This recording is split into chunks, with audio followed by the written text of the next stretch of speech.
Bienvenidos a Que Fluya la Palabra, una iniciativa de comunicación de la ciencia del proyecto de investigación Vulnerabilidad y Rehabilitación del Río Pánuco.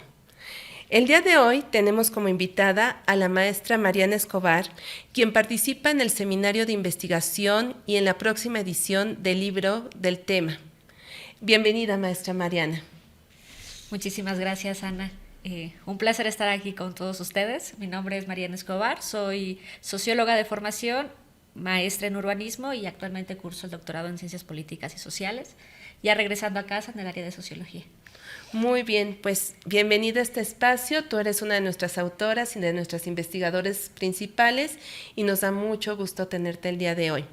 Te invitamos porque nuestro tema del día de hoy es la investigación de recursos hidrológicos desde el punto de vista de las ciencias sociales, particularmente el proyecto que estamos llevando a cabo respecto al río Pánuco.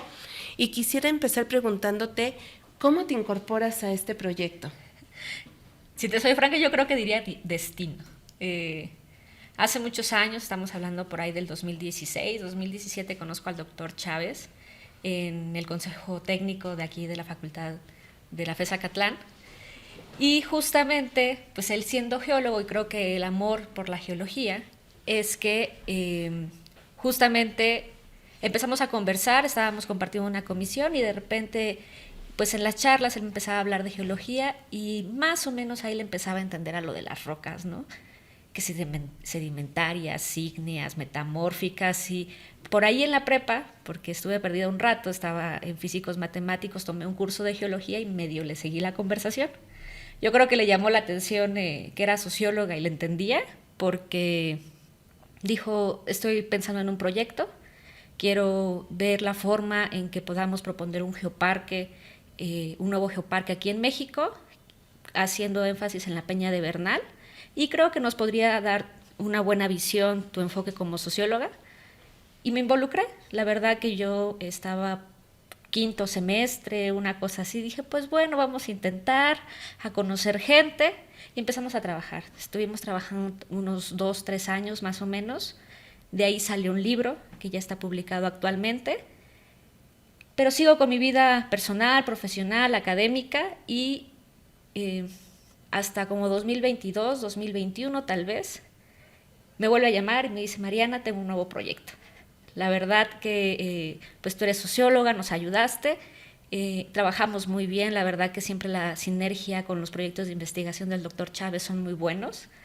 Y dije, bueno, está bien. Yo ya estaba cursando ahí la maestría en urbanismo y más o menos me practica, ¿te acuerdas que hay una presa, que es la presa Simapán y que usa aguas negras para generar energía? Le digo, sí. Pues bueno, de ahí surge, porque hay una gran cuenca, que es la cuenca del río Pánuco, que involucra muchos municipios y queremos ver qué podemos hacer, ¿no? Entonces empezamos a trabajar y pues así, cuando vine a ver ya estaba en el área de socioeconómicas y estábamos empezando a trabajar de nuevo, ¿no? Oye, pues muy padre todo lo que nos cuentas y quisiera preguntarte, dadas estas vivencias, esta experiencia que cuentas al involucrarte en este tipo de proyectos, ¿cómo dimensionas la multidisciplina en este tipo de proyectos de investigación? El trabajo conjunto de diversas visiones, de distintos puntos de vista, áreas del conocimiento. ¿Qué aporta trabajar la multidisciplina en la investigación? Tú que ya llevas 2 experiencias de este tipo.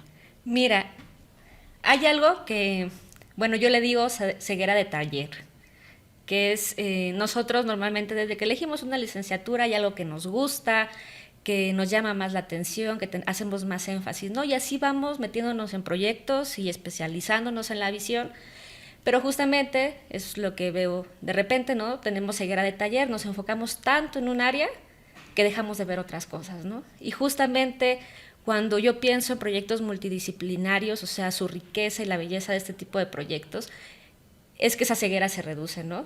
Convives, en el caso de este proyecto estamos geólogos, arquitectos, bueno, yo socióloga, economistas, historiadores, hay una diversidad de profesiones y de visiones que la verdad es que hacen integrar la mirada, ¿no? O sea, ponderar que, por ejemplo, en mi caso, ¿no? Yo estoy interesada en la interacción de las personas, de los espacios urbanos, el cómo se dan estas relaciones sociales y estas relaciones de poder, pero la verdad que si yo entro a un lugar, poco observadora puedo llegar a ser de cómo ese espacio está organizado en función del tipo de roca, ¿no? De esas cuestiones naturales y de biodiversidad, que la verdad pues yo desconozco y la verdad que totalmente ignoro, ¿no? Y cuando yo le doy sentido a esos análisis e incorporo visiones como la geología, la arquitectura, ¿no? Digo, no, claro, sí, o sea, sí estoy viendo que las personas se asientan cerca de un río porque quieren subsistir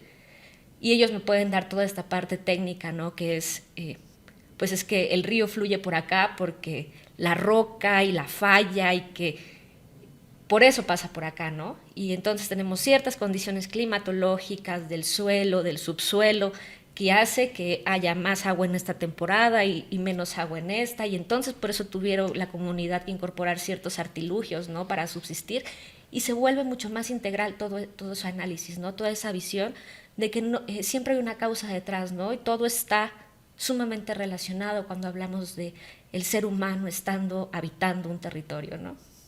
Muy bien. Nos cuentas que un día llegó el doctor Chávez y te presenta una cuenca amplísima que es el río Pánuco.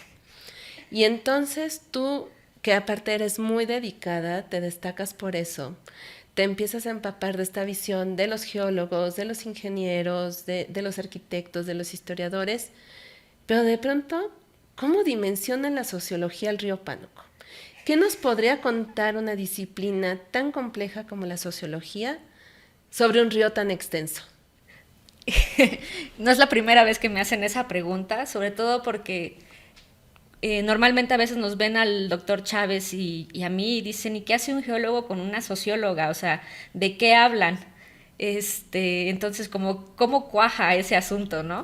Y la realidad es que justamente, y creo que ha pasado incluso en ambos proyectos, ha estado pasando, ¿no? Como justamente a veces nos especializamos tanto en nuestra área y dejamos de ver otros factores que influyen, de repente reconozco que cada uno tiene un amor por su disciplina y es justamente la sociología entra para ver, para decir, para recordar, o sea, las personas, sí nos interesa la naturaleza, nos interesan los espacios, nos interesa la infraestructura, nos interesan los actores políticos, privados que están involucrados en la problemática, pero finalmente todas estas clases de proyectos al final es para algo, ¿no? Y en este caso es para impactar en una población y mejorar la calidad de vida de estas personas.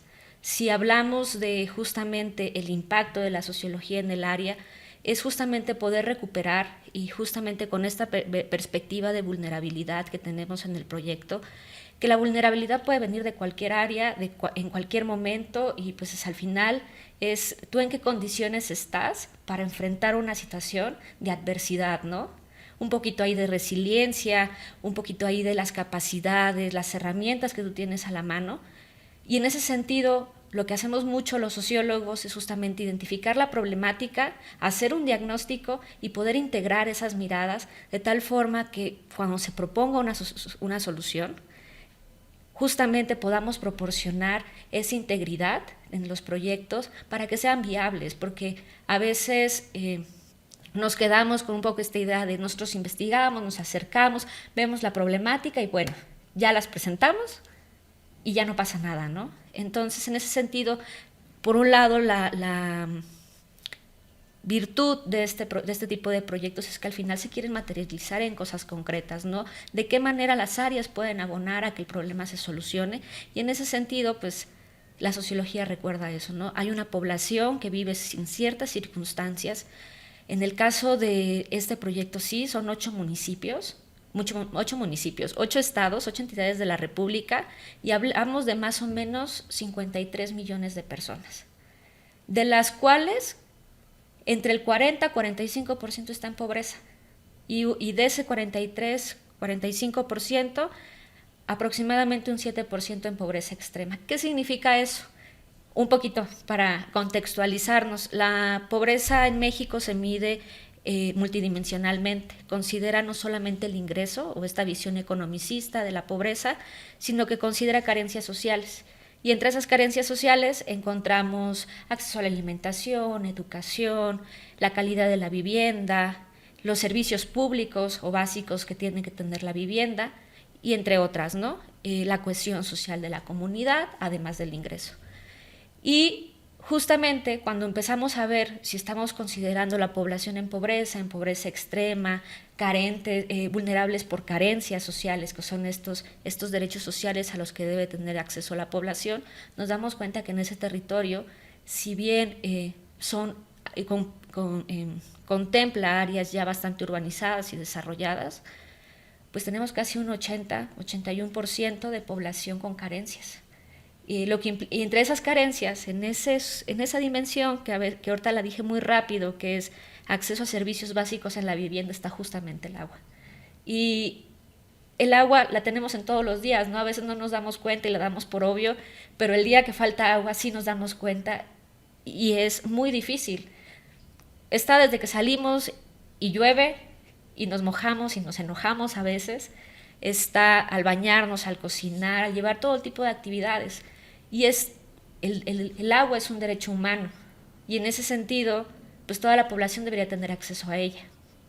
Y justamente porque es un derecho humano, por el impacto que tiene la carencia del agua o su calidad, en donde decimos, bueno, tal vez me falta el agua una semana, llega un día a la semana, un par de horas, ¿no?, a mi casa. Pero sin el agua, o sea, ¿cómo podemos controlar infecciones estomacales, cuestiones de salud, limpieza, higiene? O sea, al final el agua está involucrada en todos los aspectos de nuestra vida.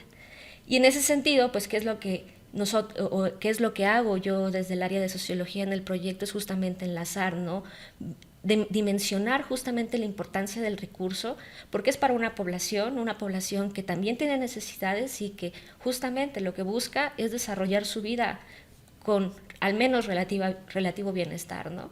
Entonces, justamente es ahí donde estamos trabajando desde sociología. Hablas de temas muy importantes, como es el acceso a los recursos hídricos, como es la equidad hídrica, el acceso a estos recursos.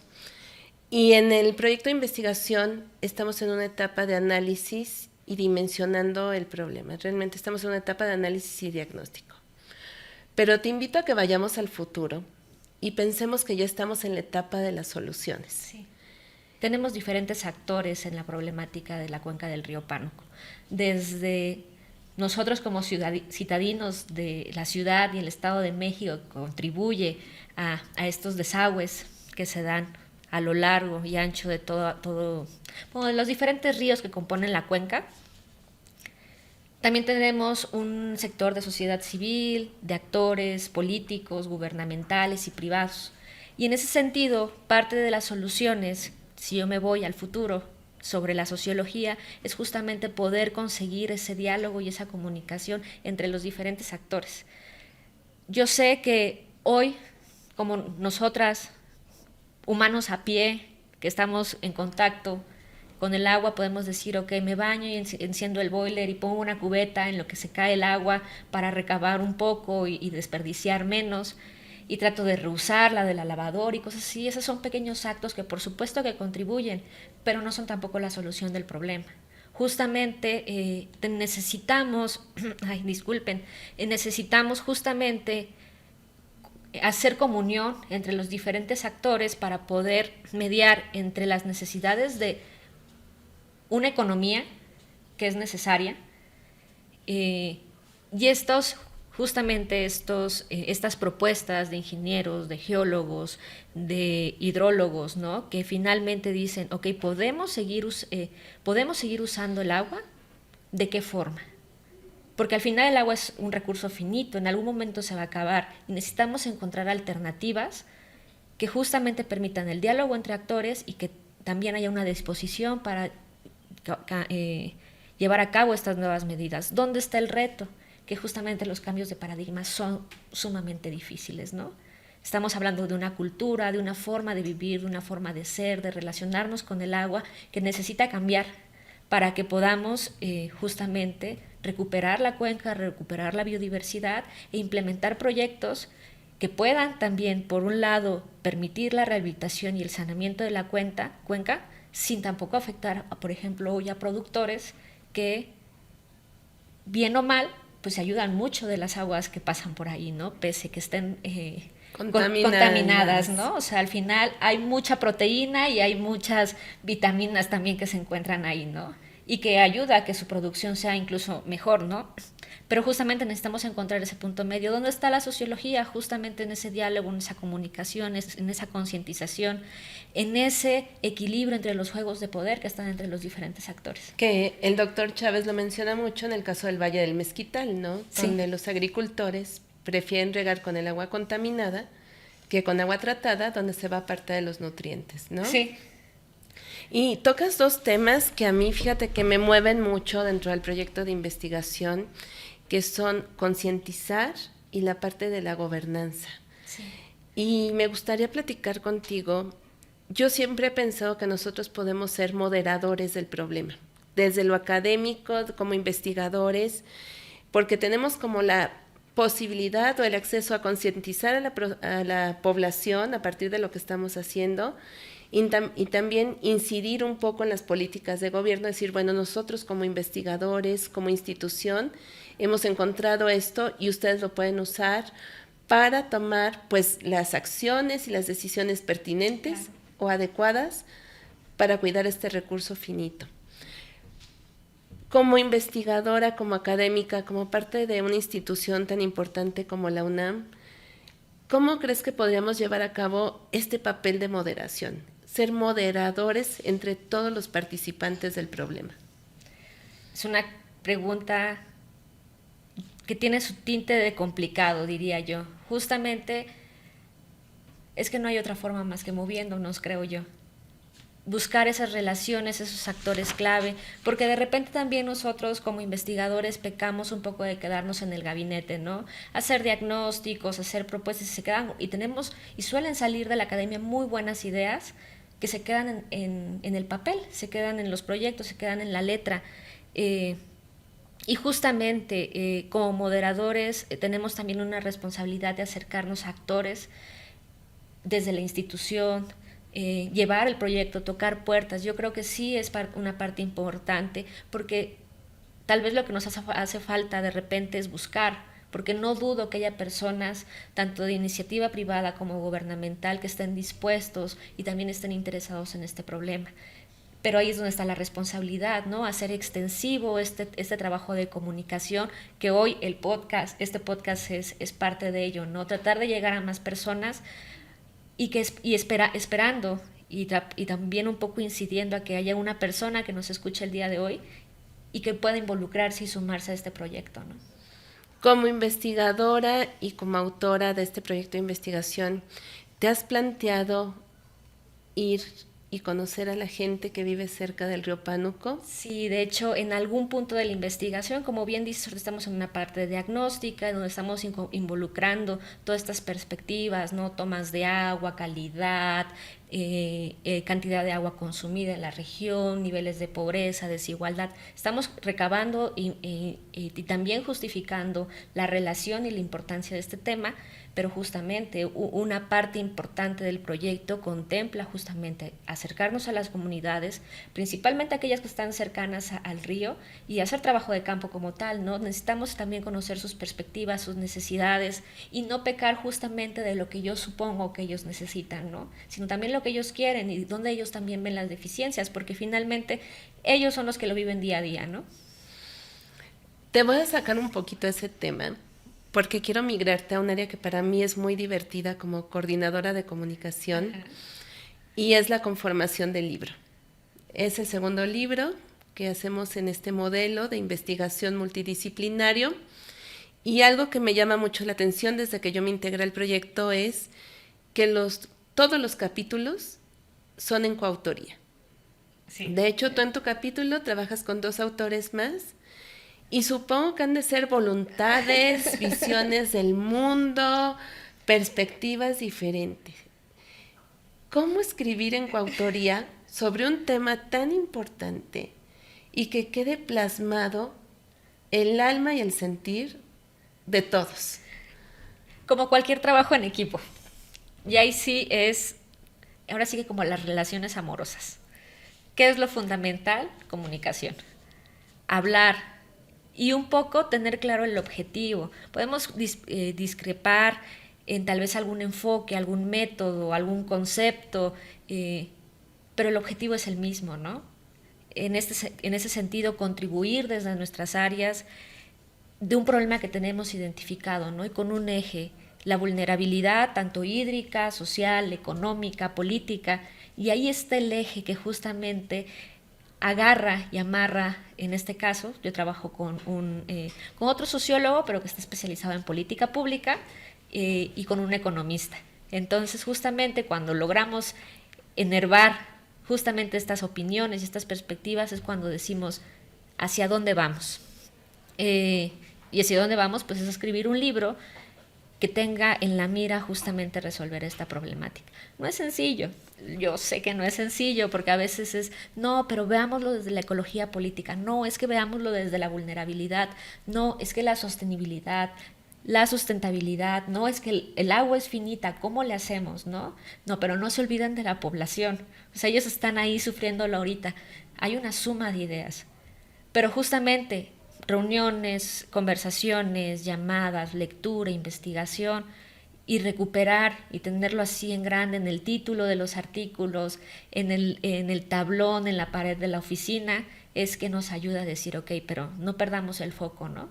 Y justamente como unir todas esas perspectivas. Y yo creo que lo que estamos investigando es más grande que los egos, ¿no? Sí. Finalmente dejas de lado un poco Sí. el ego con tal de aportar a un problema tan grande, ¿no? Y encontrar soluciones. Cuando participaste en el proyecto de Geoparque, cambió tu relación con las rocas. Sí. ¿Cómo este proyecto de vulnerabilidad y rehabilitación de la cuenca del río Pánuco ha cambiado tu relación con el agua? ¿Cómo la ha cambiado? Mira, todos somos la suma de nuestras experiencias. Nos cambia la visión, nos cambia la forma de comprender la realidad en la que vivimos. En mi caso, yo soy de Chiapas, entonces Chiapas tiene una abundancia de agua en todo su territorio, tiene múltiples presas, según el último dato en el que me quedé, está entre el 50 y el 60% de la generación de la energía del país, estas presas, entonces el recurso siempre había estado. Yo vivía ya hasta los 18 años, y luego me vine a estudiar acá y entonces todo mi proceso de crianza fue justamente sin pensar justamente en el agua. Me mudo para acá y empiezo a decir, no, sí, tras que el agua se paga, ¿no? Y tengo que pagar la cuenta y no me llegó y se rompió alguna tubería y entonces tengo que ver la forma de conseguir agua. Era la interacción diaria. Cuando yo me involucro en este proyecto, la verdad que la visión todavía se enriquece más y dejamos de ensimismar, y al menos en mi caso dejé de ensimismarme tanto, ¿no? Nosotros a veces, en mi caso particular, no voy a hablar por el resto del equipo, pero pues asumimos nuestras problemáticas respecto al recurso y hacemos una relación con ellos, y decimos, es que mi condición está muy mal, ¿no? Y cuando te involucras en este tipo de problemas dices, bueno, hay verdaderos problemas, ¿no? Y hay personas que realmente reciben el agua una vez a la semana y nada más la reciben 6 horas al día. Y si no estuviste en casa en ese momento en que se les ocurrió abrir la toma y que llegase el agua, pues tampoco llenaste tu tinaco, y pues ya no tuviste agua para captar para toda la semana. Entonces, justamente, ¿cómo se ha modificado mi relación? Justamente diciendo, sí hay que cuidarla, te haces más consciente de la carencia y de decir que hoy puedes estar cómodo, bien, con ese recurso, y por eso no lo valoras. Cuando te metes en este tipo de proyectos, justamente lo que ocurre es, deberíamos de valorarlo más, ¿no? ¿Por qué esperar a que tengamos una mala calidad del agua, a que no lo tengamos para decir, sí es importante, ¿no? Oye, te quiero pedir un favor. Como eres la madrina de nuestro primer episodio, una madrina de lujo, nos dio mucho gusto que aceptaras la invitación.